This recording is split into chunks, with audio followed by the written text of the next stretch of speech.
Um, yeah, Mahapata yoga is really, I guess when I came to yoga, um, I was kind of at the end of my rope, I think, and I didn't really know it. Um, just living in thoughts and reacting to everything, and I think I had really kind of formed this really ugly worldview, and there wasn't a lot of, you know, I didn't see even any kind of like avenue or any kind of method or any way to get away from that, because I didn't even know that that's what I was like tangled up in. And going to Doug's class, asana class, um, something really kind of like struck me is, it was more than just a physical exercise or more than just doing the asana. There was something that started happening that I noticed, um, and it was like, something inside, and it was a different way of seeing things. We talk a lot about putting space between our thoughts and who we really are, and I knew that I wanted to relieve myself from all this tension that I've carried and just accumulated and stuffed so far down, not even knowing that's what I was doing. And saw maybe like the promise of, like, yeah, some kind of relief from that. Um, but I always assumed it was taking that away, like taking problems away or taking pain away or sadness or depression.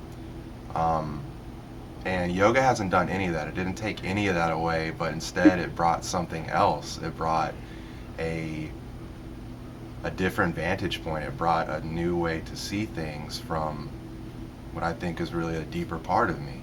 And it's changed everything about how I go about my life. Like, the problems that I used to see are now challenges that, just by meeting them, just by living, just by doing whatever I'm doing here, with that perspective that I've gained with yoga, it's it's made that a joy. Even the sad parts, even grieving, even loss, has become something that's useful and meaningful and beautiful.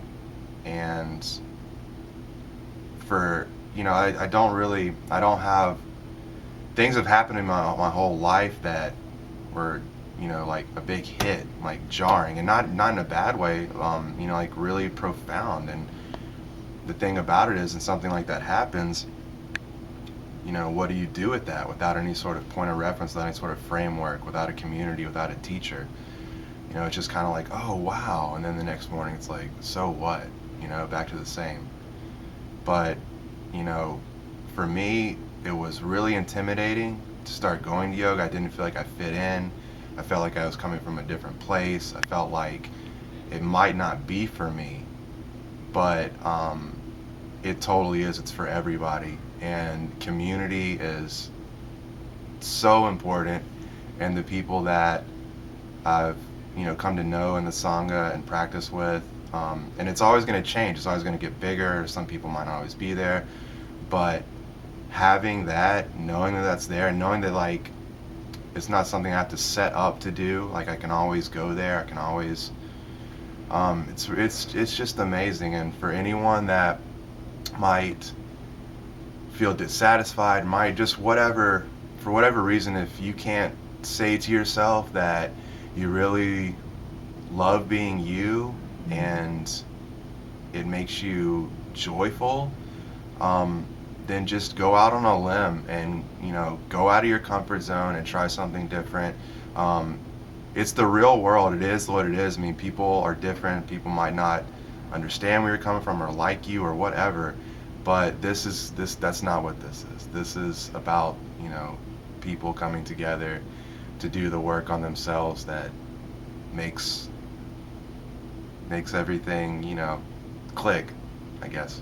But yeah, I don't have like a big story about, you know, but what I've started in this path makes me be able to look back on my life and see that those moments have happened, they always happen, and now I can capture them a little better and be present for them.